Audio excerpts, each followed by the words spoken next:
levada, onde nessa acrópole, né, discutia-se assuntos religiosos, discutiam-se assuntos políticos. Nós tinha a Ápela, né, que também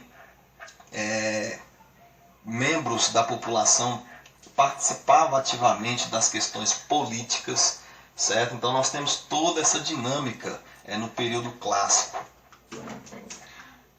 Cada cidade grega era um centro político, social e religioso autônomo com uma classe dominante, deuses e um sistema de vida próprio, beleza?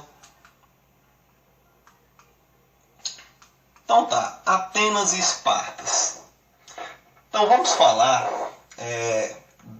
percebam que nessa pirâmide nós vamos fazer uma representação aqui, descrevendo quais foram os principais grupos, né, que se estabeleceram em Atenas e em Esparta, certo? Então, do lado dessa parte de cá, nós falaremos sobre Esparta, certo?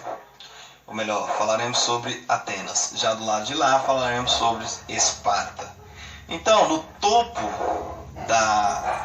dessa pirâmide, nós temos os chamados eupátridas, aqui já na organização social de Atenas. Então nós temos os eupátridas, que eram os grandes proprietários de terra, que eram os mais ricos, que controlavam a política e a economia local.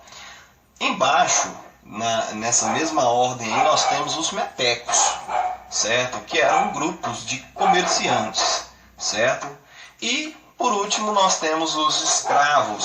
Então essa era a organização. Lembrando que, além dos metecos, que eram povos estrangeiros, nós temos os demiurgos, né, que eram grupos de comerciantes que praticavam essa dinâmica na civilização ateniense. Do outro lado, pessoal, na divisão social de Esparta, no topo nós temos os esparciatas, certo? Ou Espartas, né? Os espartanos. Lembrando que todo espartano era considerado um cidadão. Então existe uma diferença básica entre o conceito de cidadania e democracia na Grécia Antiga e na atualidade. São conceitos diferentes e distintos, ok? Logo embaixo nós temos os periecos e, por fim, nós temos os ilotas. Não confunda, existem os hoplitas. Os hoplitas eram a mesma coisa que os esparciatas, que eram os grandes aristocratas que comandavam. E os ilotas eram os escravos, certo? Aqueles povos que eram prisioneiros de guerra, que eram conquistados pelos espartanos, eles acabavam trazendo para a Esparta, né, para trabalhar na agricultura, nas lavouras, e eles eram escravizados. Correto, pessoal? Beleza. Então, em Esparta, Esparta foi fundada pelos jônios, desenvolveram o comércio. Em Esparta em Atenas desenvolveu a democracia, certo? Então, a democracia não é um tema contemporâneo, não é um tema atual. É um tema que já existiu desde esse período, né, que se refere ao mundo grego, certo? Principalmente em Atenas. Cidadão completo, ensino particular, jovens iam para o ginásio e principalmente a questão da retórica, do conhecimento. Então Atenas era voltada muito mais para a questão do desenvolvimento intelectual, da arte da retórica, os jovens frequentando ginásios, né? A questão do ensino particular. Isso era muito comum na época, né? Os cidadãos eram uma minoria. Então, para ser cidadão em Atenas, você tinha que ser ateniense. Então, povos estrangeiros, por exemplo, como os metecos, eles não eram escravos, não eram considerados cidadãos e, portanto, não exerciam o gozo pleno da democracia. As mulheres, elas não tinham um papel muito relevante. As mulheres cuidavam mais do âmbito doméstico, as mulheres ficavam mais cuidando do lar, da família, dos filhos, enfim, cuidava mais dessa parte doméstica. Então ela não tinha uma amplitude saúde maior. Ela não exercia atividades ligadas à política, né? Não participava decisivamente nessas questões, ok? Agora, vamos para Esparta. Esparta, fundada pelos dórios, desenvolveram a agricultura, certo? Enquanto Atenas era o comércio, Esparta era a agricultura. Enquanto Atenas desenvolvia uma vida intelectual, filosófica, desenvolvimento artístico, os espartanos desenvolveram uma vida extremamente militarista. Eles representavam uma verdadeira máquina de guerra. Eles eram exércitos de aluguéis, eram mercenários que partiam, eles eram treinados. Só para você ter noção, a criança ela era retirada do seio de sua família aos 7 anos de idade e ele passava a pertencer à tutela do Estado. E lá ele era sistematicamente capacitado para servir o exército espartano. Então ele era treinado insistentemente para ser um bom guerreiro. Caso ele não apresentasse características que interessassem aos governantes espartanos, ele era descartado, ele era jogado a uma ribanceira, enfim, ele era morto. Então só servia aquelas crianças que apresentassem características físicas favoráveis à formação de um poderoso exército, né? A formação de um bom soldado. Tranquilo? A questão política, enquanto em Atenas desenvolveu a democracia, Esparta desenvolveu a oligarquia. O que é uma oligarquia? É um governo de poucos. Então, poucos controlam a política, certo? Os grupos mais ricos dominam todo o cenário político. Isso que é uma oligarquia. E geralmente era representado por uma diarquia. Mas, professor, mas você falou de oligarquia, agora está falando de uma diarquia? Isso, muito bem. Então, era 2 reis. Geralmente um rei, que era chefe supremo do exército, aquele que comandava o exército, né, para as guerras, né?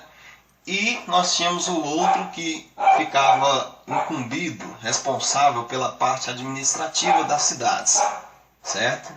Beleza. A questão da educação física e militar, então, como eu falei para vocês, as crianças eram treinadas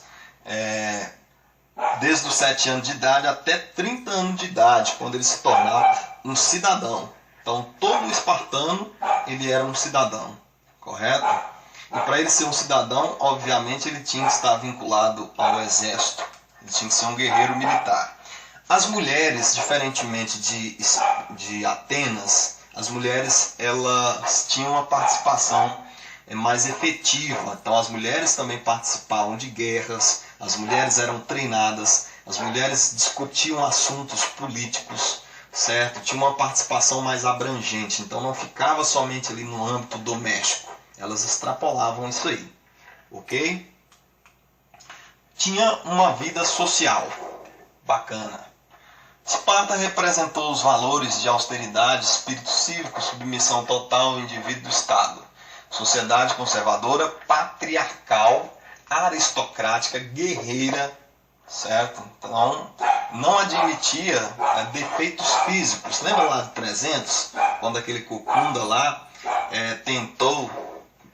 implorou para que Leônidas inserisse ele em seu exército, para que ele ajudasse a defender a honra dos espartanos, e Leônidas simplesmente o humilhou. Por quê? Porque ele não tinha aptidões físicas, mentais, ele apresentava deformidades físicas, e portanto não tinha qualidade de ser um bom guerreiro para servir ao exército espartano. Não há o que perdoar, meu valente rei. Eu sei de minha aparência. Você veste o símbolo de Esparta. Eu sou Efialtes, nascido em Esparta. O amor de minha mãe fez meus pais fugirem de Esparta para que eu não fosse rejeitado. E seu escudo? E a armadura? É do meu pai, senhor.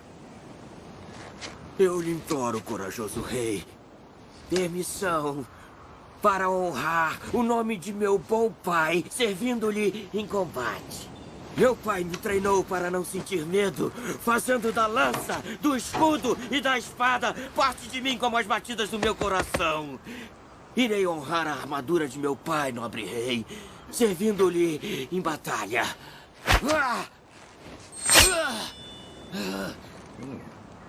Boa arremetida. Eu matarei muitos persas.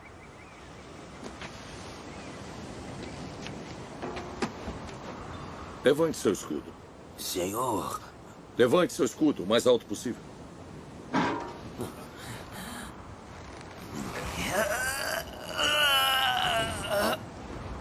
Seu pai deveria ter lhe ensinado como nossa falange funciona.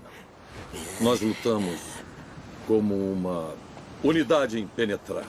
Esse é o grande segredo da nossa força.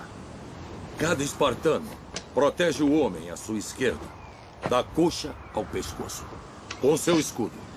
Um único ponto fraco e a falange se estilhaça.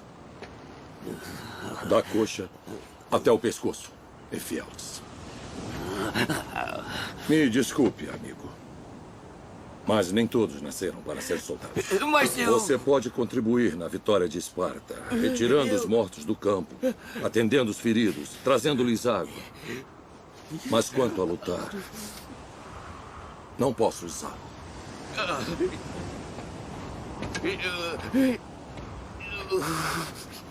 Sim. Eu... Mãe! Pai! Vocês estavam errados! Faço uma pergunta para vocês, vamos ver se vocês vão saber me responder. Você sabe qual era a maior honra para os soldados espartanos? Pensou aí? A maior honra era morrer em campo de batalha. Já imaginou? Você morrer em campo de batalha e ali ser uma grande glória, uma grande honra. Lembra lá do filme Leônidas, quando eles foram derrotados pelos persas e no final um dos guerreiros de Leônidas aproxima dele, já todo ferido, né, pelas flechas, e ele fala assim: caro Leônidas, é uma grande honra morrer ao teu lado. Então os povos espartanos, eles eram povos destemidos, né? Eram povos que marchavam para a vida e para a morte. E quando Leônidas organizou os 300, que a estratégia deles era justamente combater, impedir a expansão persa pelo corredor das Termópilas, o que eles fizeram? Eles já sabiam que eles iriam morrer, certo? Inclusive, eles, lá no filme, retratam muito bem que naquele dia eles iriam comemorar a festa lá no inferno, né? Então eles eram povos militaristas, não tinha medo de nada, era destemido e desse jeito. Então nós temos aqui algumas diferenças, né? Então, pessoal, a nossa aula, nós vamos finalizar ela hoje por aqui. Eu vou gravar uma outra videoaula para a gente estar fazendo esse monitoramento sistemático aí das nossas aulas, certo? Qualquer dúvida que vocês tiverem, pode estar nos procurando aí nos grupos virtuais do WhatsApp e vamos manter a interação. E bons estudos. Até a próxima, se Deus nos permitir. E não esqueça de compartilhar o vídeo aí. Não esqueça de se inscrever no canal para que possamos a cada instante aprimorar a nossa plataforma virtual. Um grande abraço a todos.